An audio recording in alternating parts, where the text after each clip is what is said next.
Nice last throw there. Thank you. What gives you confidence just seeing how the guys have been the last 2 weeks that loss is behind you guys? You refocused. I wouldn't even say his last 2 weeks. I'd say right after the game, there was a certain energy about the team when we were in the locker room. And then his last 2 weeks, we realized that we lost. We accepted it. Can't do anything about it except for learn from it and work towards our next goal, which is going 1-0 this week. Well, how would you describe that energy in the locker room after the game? And how did you see that translate to practice? Confidence. Like, we were all sad and a little hurt about it, obviously, but there was a certain confidence, a certain, as we kind of say, kind of swagger that was in the locker room after, even though we lost. And you might have been able to see that in us three that was up there on the podium right after the game. And so what you saw on the podium is what was in the locker room. That's why we came out so strong when we sat down in those chairs. Obviously, you have a couple of seasons now with Mario. Where have you seen his game maybe take a step forward this year? Yeah, Mario's a lot more confident. He's been in the system, so he kind of knows what I want. He'll ask me a couple questions sometimes, and I'll start to answer, and he'll finish what I'm saying. He's like, "Yeah, I got it," and he'll go out there, and we're on point. So it's been awesome. It's been a pleasure being able to go out there and play ball with him for our second year. So. How effective do you think the bye week was to the progress of the team?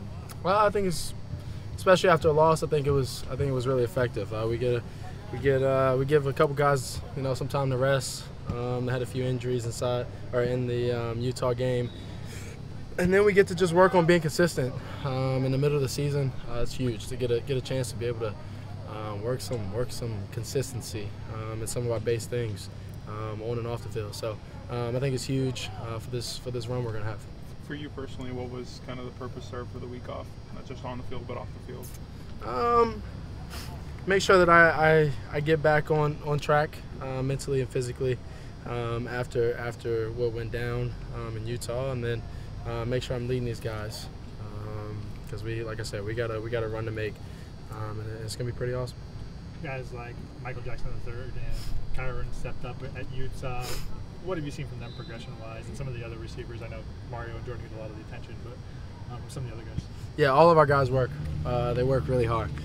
They do a great job, whether they're starting, whether they're getting second reps, or possibly even third reps. You never really know what's going to happen, and I can relate to those guys with my situation that I've been in last year. You never really know when your chance is, so just do your job, work hard, stay locked in, because like I said, you never really know. From the standpoint of being your position coach, what did Lincoln say to you after the game, after the performance you had? He said he was super proud of me. We had a few things that we talked about before the game throughout the week, the Sunday before. So, going throughout that week and then getting into the game, there's just a few things that I was focused on, and I believe it helped us tremendously. And so, after the game, he said he was proud, and he kind of also helped me after the game because I hate losing, so it really bothered me. And so he pulled me into his office, and we sat down and talked, gave me a hug, and said he was proud of me. And we went back out, chins held high, a lot of confidence and swagger, like I said before. Did the emotion you have surprise you after the game? No, it didn't surprise me. I love this team, and for me to not be able to, there's always something that I can do more of, and so during the game, as soon as the game ended, I felt like there was things that I could have done more. I hate losing, and especially for these guys, it really bothers me that we came out the game with an L, and so kind of having that energy throughout, since we've been here after the game, from the bye week to now.